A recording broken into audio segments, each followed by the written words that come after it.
The Wonderful Wizard of Oz by Lyman Frank Baum. Chapter 22. The Country of the Quadlings.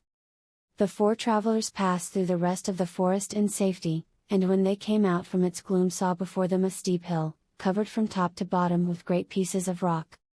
"That will be a hard climb," said the Scarecrow, "but we must get over the hill, nevertheless." So he led the way and the others followed. They had nearly reached the first rock when they heard a rough voice cry out, "Keep back!" "Who are you?" asked the Scarecrow. Then a head showed itself over the rock and the same voice said, "This hill belongs to us, and we don't allow anyone to cross it." "But we must cross it," said the Scarecrow. "We're going to the country of the Quadlings." "But you shall not," replied the voice, and there stepped from behind the rock the strangest man the travelers had ever seen.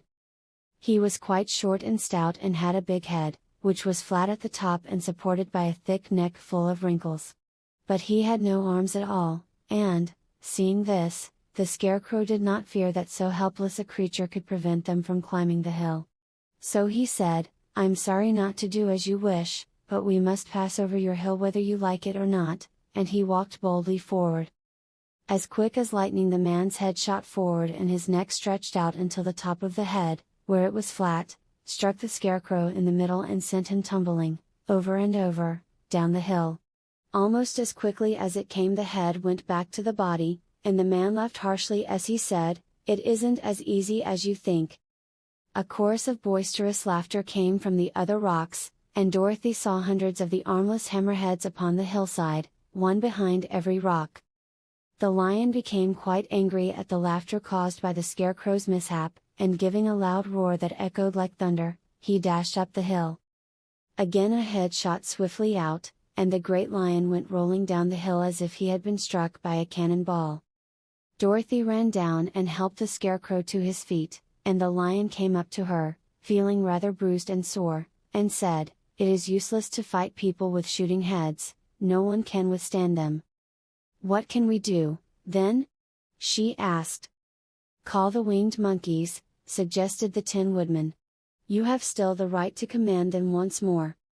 "Very well," she answered, and putting on the golden cap she uttered the magic words. The monkeys were as prompt as ever, and in a few moments the entire band stood before her. "What are your commands?" inquired the King of the Monkeys, bowing low. "Carry us over the hill to the country of the Quadlings," answered the girl. "It shall be done," said the king, and at once the winged monkeys caught the four travelers and Toto up in their arms and flew away with them.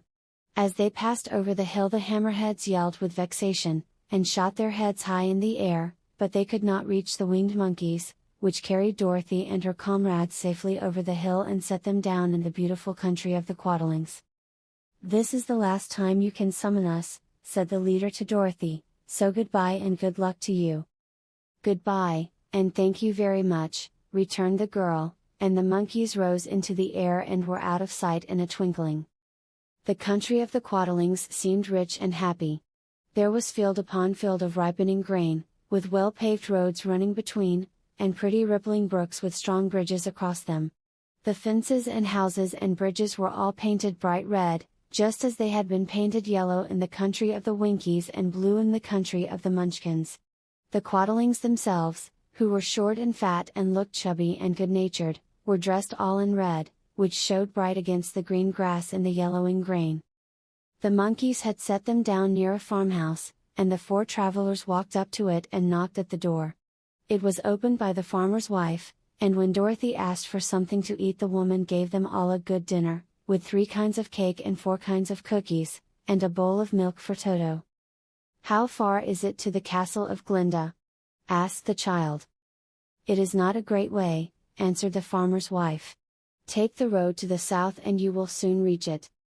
Thanking the good woman, they started afresh and walked by the fields and across the pretty bridges until they saw before them a very beautiful castle. Before the gates were 3 young girls, dressed in handsome red uniforms trimmed with gold braid, and as Dorothy approached, one of them said to her, "Why have you come to the South Country?" "To see the good witch who rules here," she answered. "Will you take me to her?"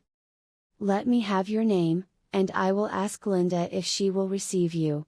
They told who they were, and the girl soldier went into the castle. After a few moments she came back to say that Dorothy and the others were to be admitted at once.